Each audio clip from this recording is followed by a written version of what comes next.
ఖచ్చితంగా నీ నామ ఘనత మీరు జరిగిస్తున్నందుకు స్తోత్రం తండ్రి. కూర్చుమని మరి కొన్ని రోజులుగా రాలేదని నా ప్రభ నా తల్లి ఎందుకన్నా నా తల్లి దేవా వీరు కూడా బాధపడి ఉంటారు. వారి పిల్లలతో వచ్చిందని ఒక్క రోజు రాకపోయినా కూడా దేవా నా తల్లి మీరు ఎంత నొచ్చుకుంటారో తెలిసి ప్రభా బిడ్డలో ఉన్న బలహీనత మీరు లయపరచండి. దేవా బిడ్డ మీ సన్నిధికి రావాలని ఎంత ఆసక్తి ఎంత తపన ఎంత కృష్ణ ప్రభా అలాంటి బిడ్డలు నా తల్లి పడిపోకుండా నూతన శక్తి అయితే మాకు మాకు కూడా తల్లి బలహీనతలో మీరు శక్తినిచ్చిన దేవుడమని మీకు వంటాడు స్తోత్రం చెల్లిస్తున్నాం ఆయన స్తోత్రం. అలాగనే ఇక్కడ ఇంకా ఎవరైతే బలహీనంగా ఉన్నారో వారికి మీ శక్తిని దయచేయండి తండ్రి.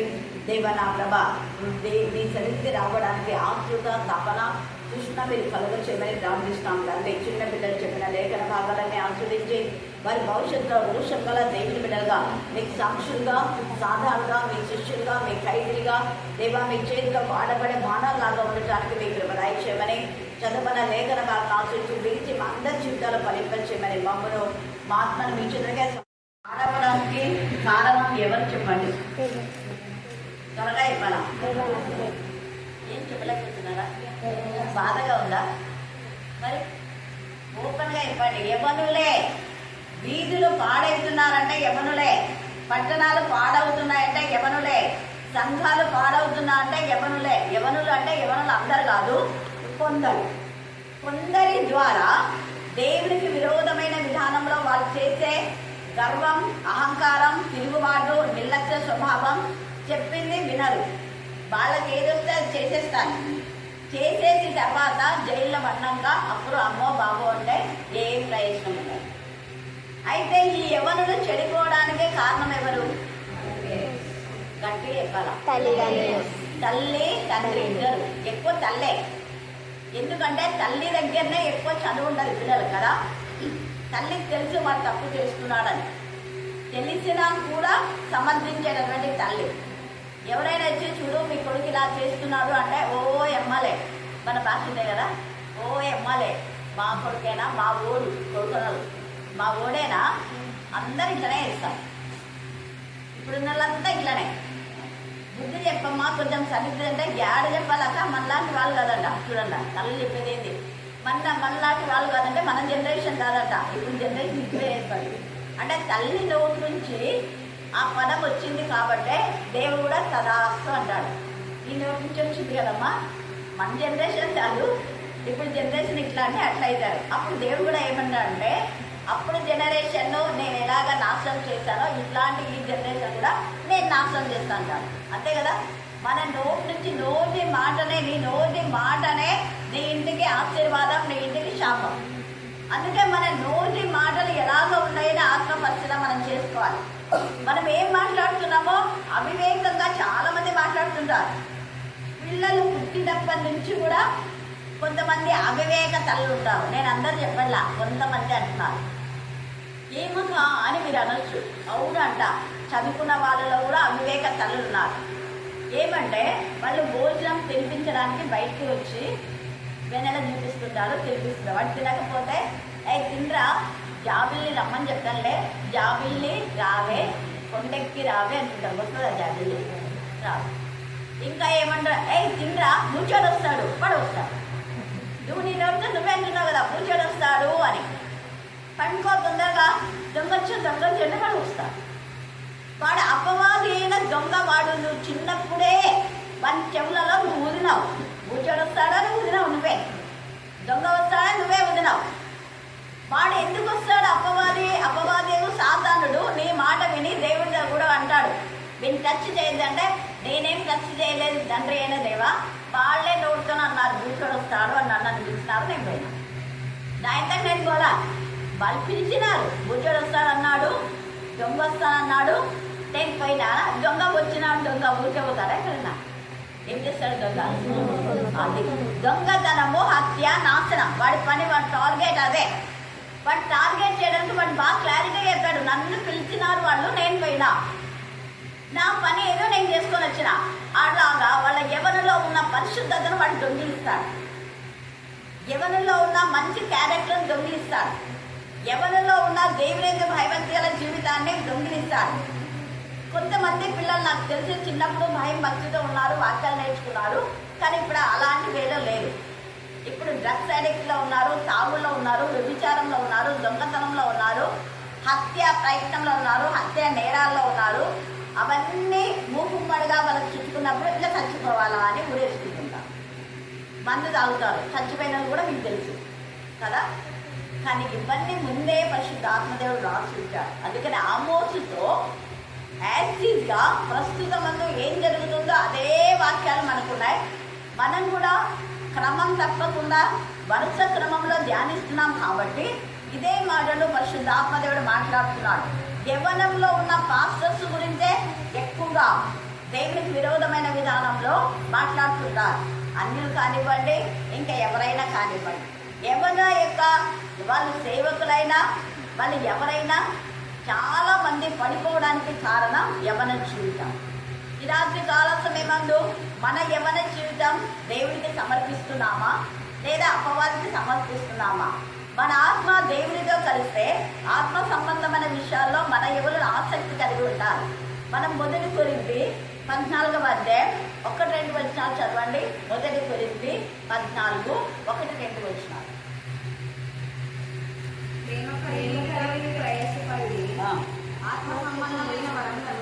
ఆత్మ సంబంధమైన వరములను ఎట్లా ఉండాలంట? మళ్ళీ చెప్పాలి. ఆత్మ సంబంధమైన వరములను ఆసక్తితో అపేక్షించుడంటే మన యవనులకు ఇది ఆసక్తి ఉండాలి. ఎందుకు యవనులకు ఆసక్తి అంటే యోవేలు ప్రవక్త 2వ అధ్యాయంలో మీ యవనులు ఏం చేస్తారంట? కళలు కంటారు, దర్శనాలు చూస్తారు, ప్రవచిస్తారు. కొంతమంది అబద్ధ బోధకులు ఏం చేస్తారంటే ప్రవచనాలు లేవు, ప్రవక్తలు లేరు, ఎవరు లేరు, ఒకప్పుడు ఉండేవాళ్ళు ఇప్పుడు లేరు. దేవుడు అలా చెప్పలా. ఈ పరిశుద్ధాత్మైన ఈ వరము మీకు మీ పిల్లలకు దూరస్తులకు అన్నారు.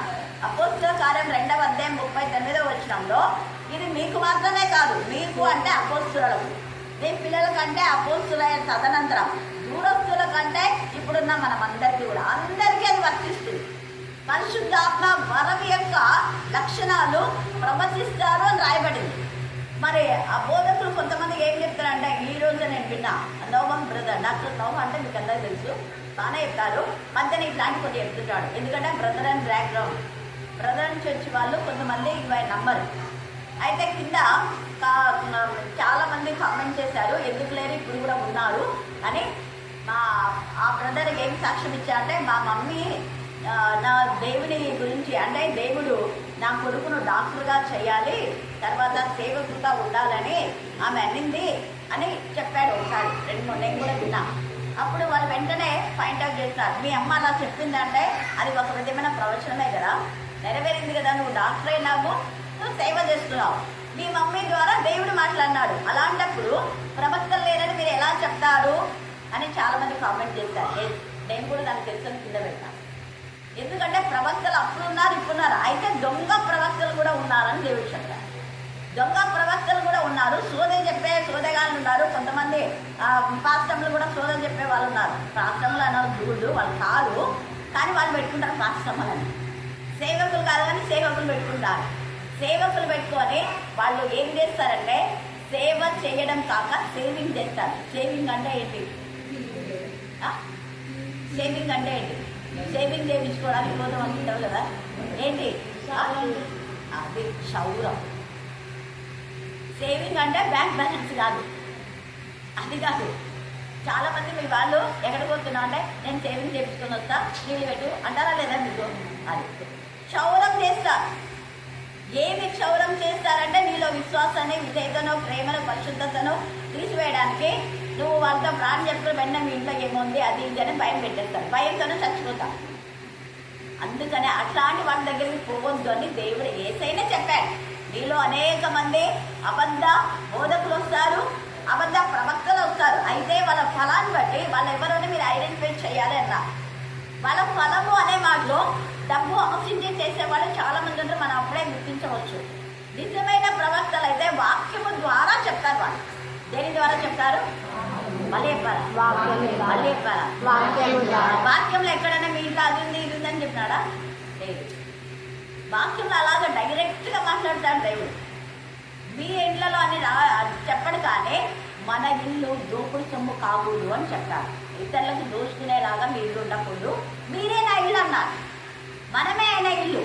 మరి మనమే ఆయన ఇల్లు అయినప్పుడు, ఆయన మనలో ఉన్నప్పుడు మరి మన కుటుంబంలో అపవాది రావడానికి అవకాశం ఉందా? ఉండదు. ఈ ఇంగిత జ్ఞానం మనం కలిగి ఉండాలి. అందుకని ఈ రాత్రి కాలం సమయమందు యవనులతో దేవుడు మాట్లాడుతున్నారు.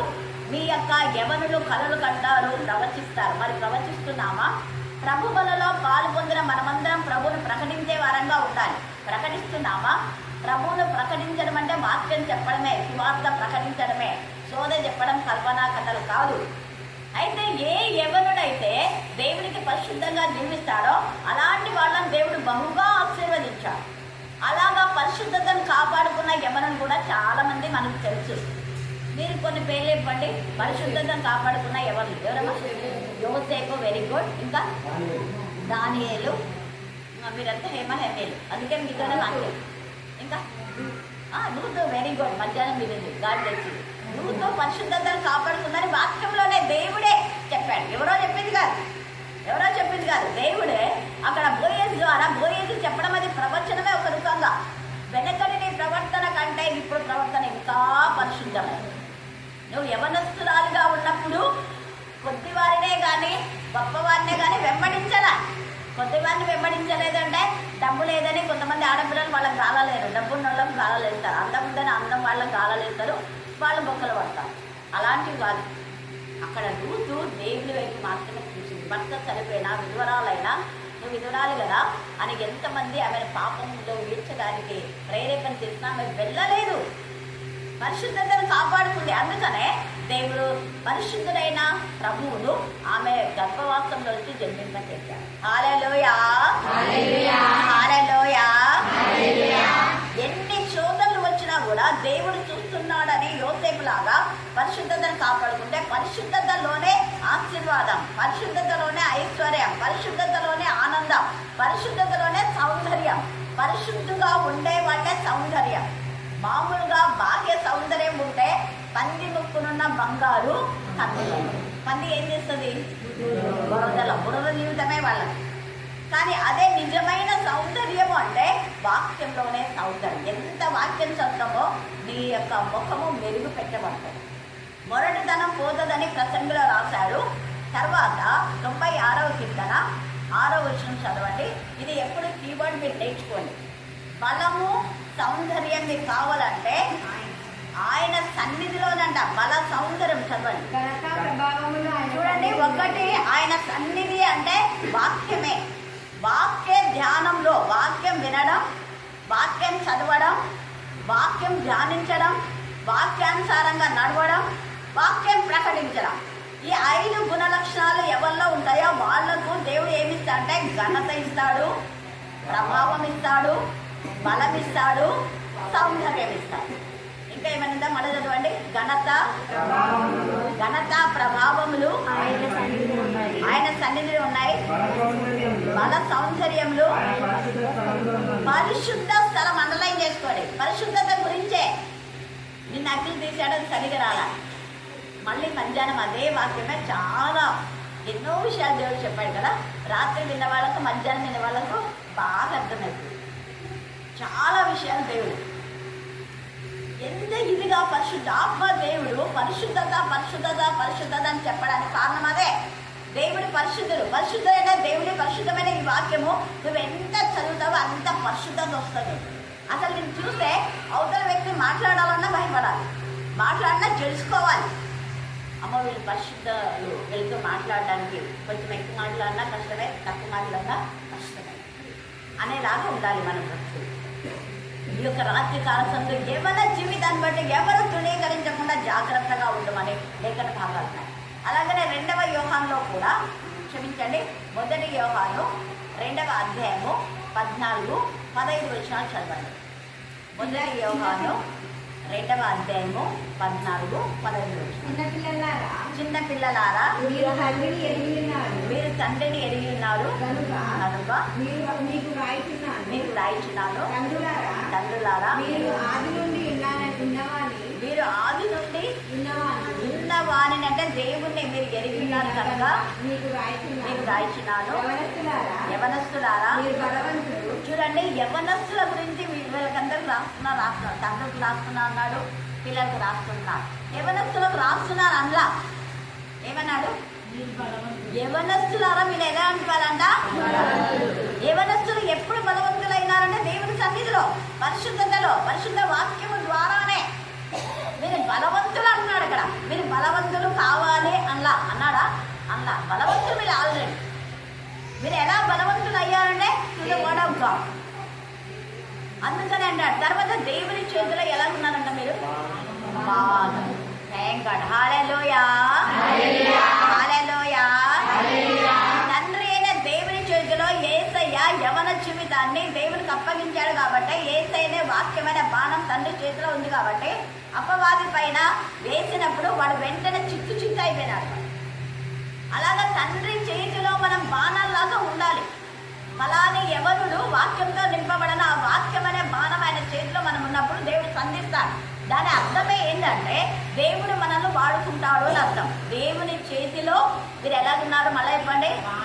బాణములాగా మరి ఉన్నారా? ఈ దేవుని చేతిలో బాణంగా ఉన్నాము అని ఎవరైతే నమ్ముతారో ఆ దైవజనుడు మీరు వాళ్ళ దగ్గర పోద్దు, వీళ్ళ దగ్గర పోద్దు అని అంటారా? అన్నారు. అంటే ప్రతి ఎవరిని దేవుడు వాడుకోవడం ఇష్టపడుతున్నాడు. ఒక్కరికి ఒకడు బుద్ధి చెప్పుకోవాలి, ఒకటి.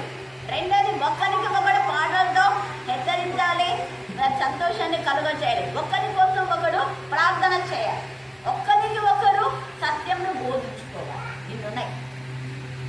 మన బోధలు ఎట్లుంటాయంటే వాళ్ళతో పనుల వీళ్ళతో పనుల. వాక్యం ఉంది కదా, వాక్యం ఏమని చెప్పింది? మనుషులను నమ్ముకొనుట కంటే యెహోవాను ఆశ్రయించడం మేలు. మనుషులు అంటే శరీరులు. మనుషులు అంటే ఎవరు? మళ్ళీ చెప్పాలా? ఆత్మ సంబంధులు కాదు వాళ్ళు. కానీ ఆత్మ సంబంధుల దగ్గరికి వెళ్ళకూడదని ఎక్కడైనా ఉందా? ఉంటే నాకు చూపించాను. నేను అదే చెప్పిన బోధకులు ఇట్లా అంటే వాళ్ళకి మంటంగా. వాక్యంలో ఎక్కడైనా ఉందా? ఎందుకు వాళ్ళకి బాధ అంటే వాళ్ళ దగ్గరికి పోరు కదా, వాళ్ళ దగ్గర పోయి ప్రాణం చేయించుకోరు, వాళ్ళ దగ్గరికి పోరు, అందరు వీళ్ళ దగ్గరికి పోతుంటారని వాళ్ళకు ఇంకా ఇదనమాట ఎక్కసం. ఎప్పుడు చూడు పోయి దగ్గర పని చేసుకుంటారా మీరు? మా ఇంటికి వచ్చి పని చేస్తుంటారా అంటుంటారు. వాళ్ళ ఇంటికి పోతే 4 రోజులు పని చేస్తుంటారు. మా సొసైటీ పోతారా? ఇంకా పోరు. నాతోనే చెప్పినారు. అప్పుడు మేము పోతుండేవాక ఏదో పాపం కదా అని చెప్పి ఉంటుండే. ఇక పెద్దలు అయిపోయి మేము పోనేమో 4 రోజులు పని చేస్తే వాళ్ళు పాపం కదా అని, సేవకులు కదా అని పని చేస్తే మనం అలాంటి పనులు పెట్టకూడదు. మన చేతను ఎంత పని చేసి చేత కాంతి మాత్రమే పెట్టాలి. హల్లెలూయా, హల్లెలూయా. చేస్తున్నారు కదా అని అన్ని మనం చేయకూడదు, దేవుడు చూస్తుంటారు. కాబట్టి రాత్రి కాల సమయమందు యవనుల జీవితాన్ని దేవుడికి సమర్పించాడు. తర్వాత 119వ కీర్తన 11వ వచనం, ఏ యవనుడు లైఫ్లో మర్చిపోకూడదు. ఇది హృదయంలో నామాక్షరంగా ఉంచుకోండి. మీ హృదయం అనే పలకల మీద మీరు రాసుకోండి. ఇది రాసుకున్నారంటే మీరు లైఫ్లో పడిపోండి. 11వ వచనం, నీ ఎదుట అంటే ఎవరి ఎదుట? అందరు చెప్పాలి గట్టిగా. దేవుడి ఎదుట. దేవుడు ఎక్కడ ఉన్నాడు? దేవుడు ఎక్కడ ఉన్నాడు? అంతటా ఉన్నాడు. వాక్యమై ఉన్నాడు. ఇంత సేవే వాక్కు అంటే గాలిలో వాక్కు కదా. భూమిని ఆకాశం సృష్టించాడు వాక్కు. కాబట్టి తండ్రి అయిన దేవుడు లేని ప్రదేశం అంటూ లేదు. నువ్వు చెట్టు కింద పోయి ఎవరు లేదని పాపం చేస్తే అక్కడ దేవుడు ఉన్నాడు. ఆ పడిపోయినటువంటి ఇల్లు అక్కడికి ఎవరు రాళ్ళని అక్కడ పాపం చేస్తే అక్కడ ఆ రాళ్ళు కేకలేస్తాయి. తర్వాత ఎక్కడ నువ్వు పాపం చేసినా కొండల దగ్గరికి తీసుకుపోయి, బైక్లో కొండల దగ్గరికి తీసుకుపోయి ముసుగులు వేసుకొని తీసుకుపోయి పాపం చేస్తే ఎవరు చూడాలనుకుంటారేమో అక్కడున్న కొండల రాళ్ళు కేకలేస్తాయి. ఫలానా రోజు టైంతో సహా చెప్తాయి అవి. ఫలానా రోజు ఫలానా టైంలో ఈ అమ్మాయిని తీసుకొచ్చి నువ్వు ఇక్కడ పాపం చేసావు కదా, అవి ఒప్పుకుంటాయి. గట్టిగా గావు కేకలేస్తాయి. విరుగుకుంటాడు వాడు, ఆమె ఒప్పుకుంటుంది. వాళ్ళు చేసిన పాపాలు వాళ్ళు ఒప్పుకోరు, కానీ ఆ రాళ్ళు కేకలేస్తాయి. ఎవరికి వినపడలా? అందరికి వినపడలా. అంత పని చెయ్యకుండా యవనస్తులైన మనము ఆయన సన్నిధిలో పాపం చేయకుండా ఉండడానికి నీ వాక్యంలో నా హృదయంలో ఉంచుకుంది. నీ వాక్యం చక్కగా చూసుకోవడం చేతనే కదా అంటారు. చక్కగా అంటే వంకర చుంకరగా చూసుకోదు. మనసంతా కలుషితం పెట్టుకొని బైబిల్ అలా తీసి ఇలా చదివేసి దేవుని వాక్యం చదువుకున్నానని బయటకు పోతే దేవుడు బాగా దీవిస్తాడంటే దీవించాడు. ఇదిగా కూర్చొని కొంచెం వాక్యం చదివి ధ్యానం చేసుకో, క్రమంలా చదువు. అంతేగాని చివరిగా పంచాంగం కాదు. ఎక్కడో ఒకటి బైబిల్ చూసి వచ్చిందా వాక్యం అని సంబరపడిపోరాని. క్యాలెండర్ని చూసి క్యాలెండర్ వాళ్ళ ఉద్దేశంతో ఎప్పుడో రాసుకుంటారు. కొన్ని మాత్రమే క్యాలెండర్ వాగ్దానాలు మన జీవితంలో నెరవేరాయి, అన్నీ కాదు. అక్కడ ఉంటుంది క్యాలెండర్లో ఏమని అంటే త్వరగా వెళ్ళి ఉడిపెట్టుకో అన్నాడు అనుకో, నువ్వు పోయి ఉడిపెట్టుకుంటారా? పెట్టుకో కదా. కానీ యేసయ్య ఇస్కరియోతీయుడు చెప్పాడు, నువ్వు చేసే పని త్వరగా చేయండి, త్వరగా పోయి ఉడిపెట్టుకుని తెచ్చుకున్నాను. అట్లాంటిది తప్పుడు దాంట్లో తీసుకోకూడదు వాక్యం. యవనస్తులైన మన జీవితాన్ని మనం సరిదిద్దుకోవాలి. ఎక్కడున్నా దేవుడు యోసేపు ఎవరు చూడలే అని ఆమె అనింది, కానీ అన్నాడు కదా ఎవరు చూడలేదు, ఎవరు లేరు ఇక్కడ, బట్ ఎవరు చూస్తున్నారు? దేవునికి నేను భయపడతాను. ఇలాంటి కాల సమయమందు దేవునికి భయపడి మన ప్రవర్తన మనం సరిదిద్దుకుంటే మన జీవితం ఎంత ఆశీర్వాదకరంగా ఉంటుంది. నువ్వు పోగొట్టుకున్నవన్నీ సంపాదించుకుంటావు, తర్వాత నువ్వు ఇతరులకు ఆశీర్వాదకరంగా ఉంటావు. యోసేపు తన పరిశుద్ధతను బట్టి ప్రపంచంలో నలుమూలల నుంచి వచ్చిన వారికి అందరికీ ఆహారం సప్లై చేశారు. హల్లెలూయా, హల్లెలూయా. పరిశుద్ధత మనకు మంచి జ్ఞానాన్ని ఇస్తుంది, పరిశుద్ధత మనకు పీస్ ఆఫ్ మైండ్ ఇస్తుంది, పరిశుద్ధత మనకు నెమ్మదిని ఇస్తుంది. కాబట్టి పరిశుద్ధత నుంచి అతి పరిశుద్ధలోనికి వెళ్ళాలి. యవన జీవితం కదా అని ఇష్టానుసారంగా చేయకూడదు. తర్వాత రాజైన సొలొమోను యవనుడైన సొలొమోను పడిపోయాడు. పడిపోవడం ద్వారా ఏమైపోయింది అంటే తన యవన జీవితం దేవునికి ఇచ్చాడు కొంతకాలం. ఆరంభం బాగానే ఉంది, అంతంలో మరి అన్ని స్త్రీల వైపు వెళ్ళాడు, వాళ్ళని మోహించాడు, వాళ్ళ ఏం కొడితే అది చేస్తాడు. వాళ్ళు బాగా అందగత్తలను చేసుకున్నాడు చాలామందిని. వాళ్ళందరికీ మురిసిపోయి పోయాడ బలిపీఠం కట్టని కట్టలేదు, ఈడ బలిపీఠం కట్టలేదు, ఎక్కడ పడితే అక్కడ బలిపీఠాలు కట్టి దేవుని ఉగ్రతకు గురైపోయి దేవుని బాధ పెట్టాడు. అంతంలో సరిగా లేదు కింగ్ సొలొమోన్ జీవితం. అలాగ మనం చూస్తే శాంసన్ కూడా పరిశుద్ధాత్మతో ఆయనను నాజీలు చేశాడు. వాళ్ళమ్మ చెప్పింది జాగ్రత్త అని చెప్పినా కూడా, కొంతమంది తల్లులు చెప్పినా కూడా పాపం చేసేవాడిని దేవుని సంపాదించారు. తల్లి చెప్పినా కూడా వెళ్ళలేదు.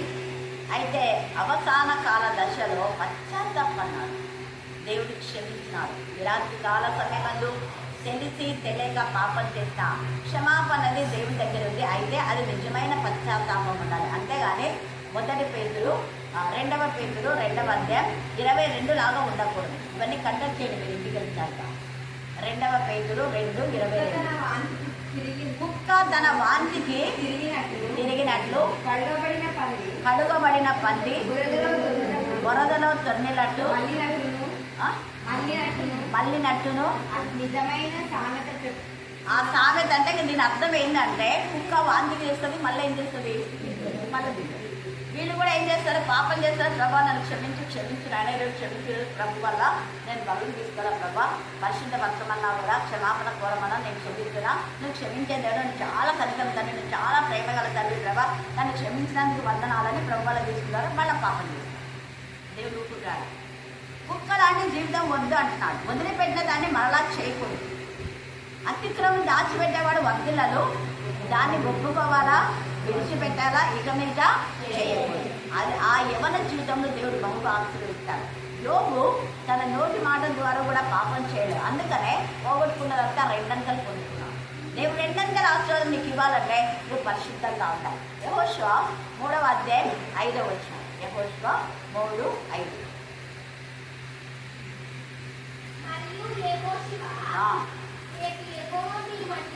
అక్కడ ఏమన్నాడు, రేపంట, రేపు యెహోవా మీ మధ్య అద్భుత కార్యం చేయను కనుక మిమ్మును మీరు ఎప్పుడు పరిశుద్ధపరచుకోవాలా?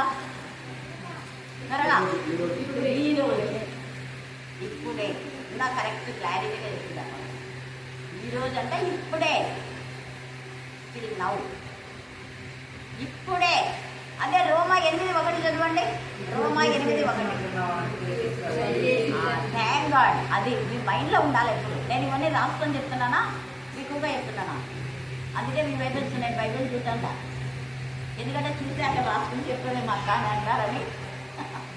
ఇవన్నీ దేవుడి మీద మాట్లాడుతున్నారు, నాతో మాత్రం కొన్ని పాయింట్స్ మాత్రమే నేను నోట్ చేసుకున్నాను. ఇవన్నీ మనకు ఇప్పుడు ప్రతిరోజు ఆ పదాన్ని అనుకోవాలి. ఇప్పుడు క్రీస్తు యేసునందు ఉన్న వారికి ఏ శిక్ష లేదు. ఇప్పుడు బైబిల్ చూద్దాం. ఇప్పుడు మనం చదివే లేఖన భాగంలో 8వ వచనం చదవండి. 2-3 పట్టణంల వారు నీళ్లు త్రాగుటకు ఒక పట్టణముకు పోగా అక్కడ నీరు వారికి ఏమైందట, చాలా నీళ్ళు ఇష్టానుసారంగా జరుగుతుంటారు. ఇది చదవండి. నీళ్ళు అంటే మనం బాగా వస్తున్నాయి లేని అనుకుంటున్నారు. చాలా మంది గ్లాస్ నీళ్ళ కోసము ఎంత తాపత్రయపడతారు. అంతెందుకు అబ్రహాము రొమ్మున్నటువంటి లాజర్ గురించి మాట్లాడి, ఒక లాజర్ యొక్క చిటికెన వేలు యొక్క నీళ్ళు ఎంత వస్తే ఒక్క చుక్క కోసం ఎంత ప్రాధాయపడ్డాడు. ఒక్క చుక్క ప్రాధాయపడ్డానన్నా ఇచ్చినాడా? ఇవ్వాలా? అది ఇవ్వబడదు.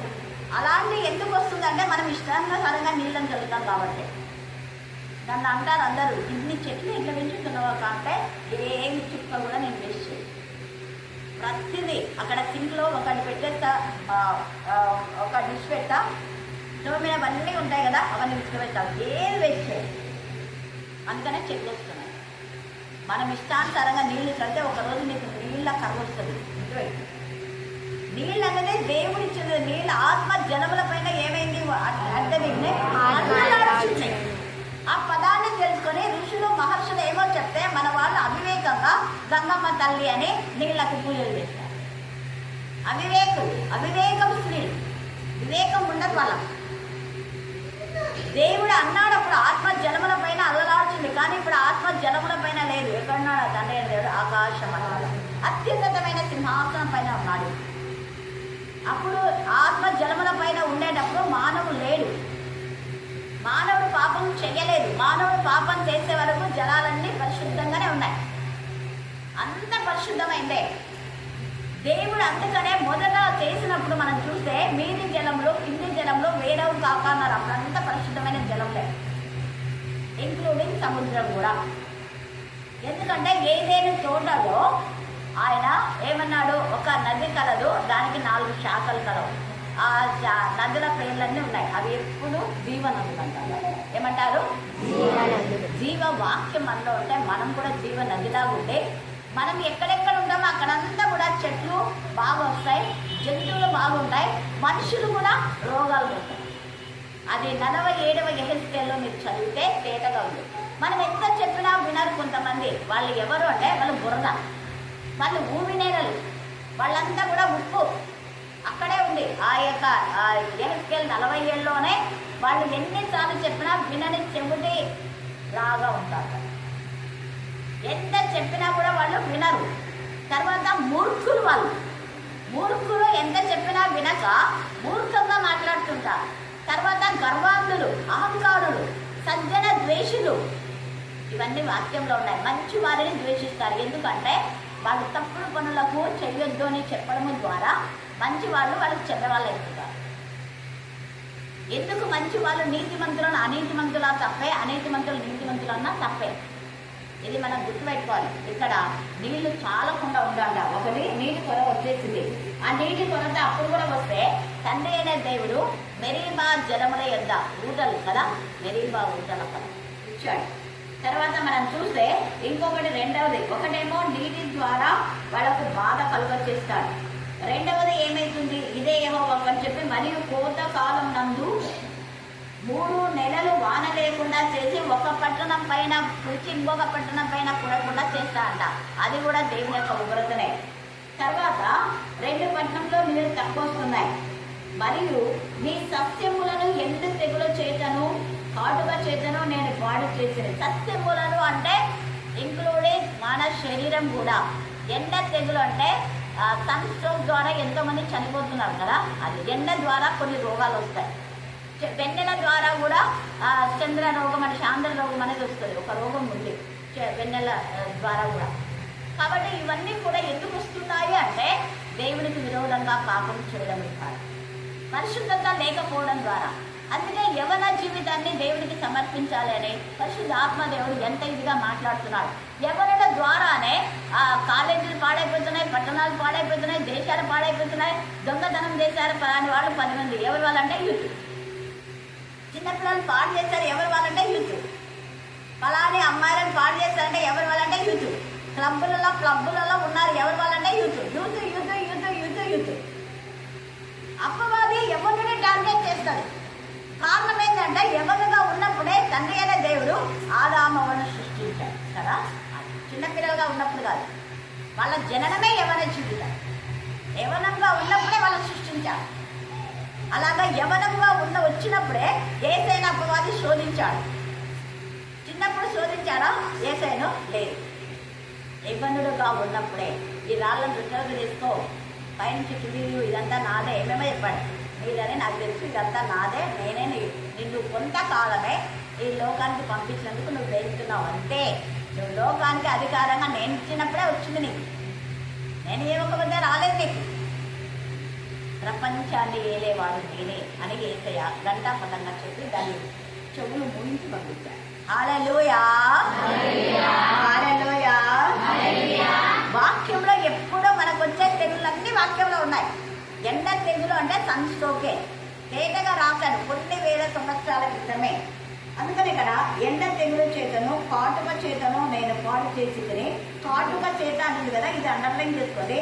కాటుక అనేది ఒక విధమైనటువంటి మనం చూస్తే ఇప్పుడు అది కరోనాను కూడా అనొచ్చు. కాటుక అంటే చిన్న చిన్న క్రిములు ఉంటాయి. చిన్న చిన్న క్రిముల ద్వారా తర్వాత నల్లని మచ్చలు వస్తాయి కదా, ఆకుల పైన కానివ్వండి నల్లని మచ్చలు వస్తాయి, దానికే కాటుక. కొంతమంది షుగర్ పేషెంట్స్ కూడా చిన్నగా నల్లగా ఏదైనా గుల్ల అయితే దాన్ని గోగు పెద్దగా అయిపోయి వాళ్ళు సఫర్ అవుతుంటారు. వీటికి మనం జాగ్రత్తగా ఉండాలి.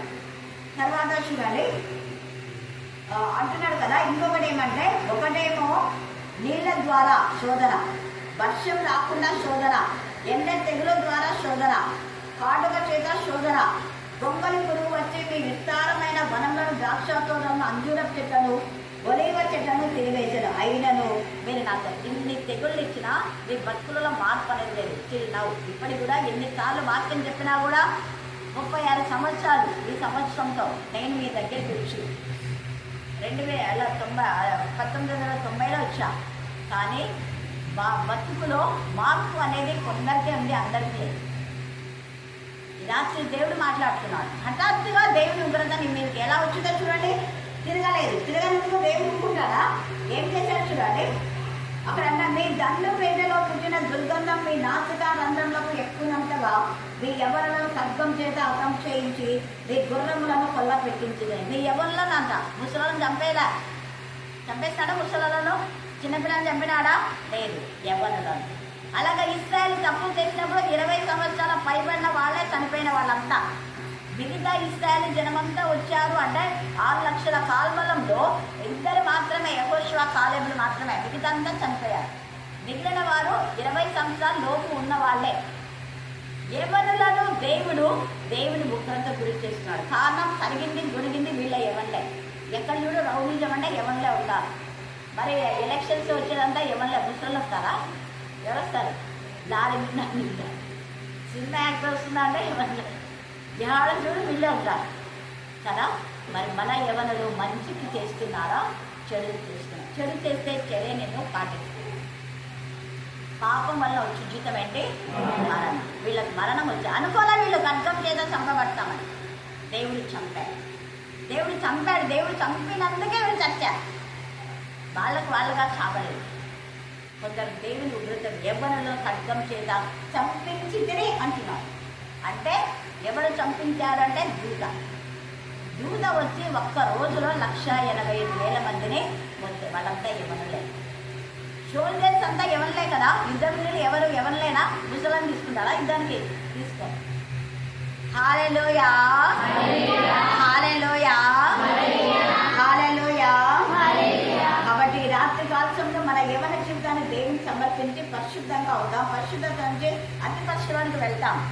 యోసేపు మానవుడే, మనలాంటి మానవుడే. యోబు మనలాంటి మానవుడే. దావీదు మనలాంటి మానవుడే. ఒక్కసారి తప్పు చేస్తే ఇంకెప్పుడు చేయలేదు. పరిశుద్ధత ద్వారా సిక్లగ్లో తాను పోగొట్టుకున్న ఆస్తిని తన కుటుంబీకులందరినీ కాపాడుతున్నాడు. నువ్వు పోగొట్టుకున్న వారినందరూ నువ్వు కాపాడుకోవాలంటే పరిశుద్ధత చాలా ప్రాముఖ్యం.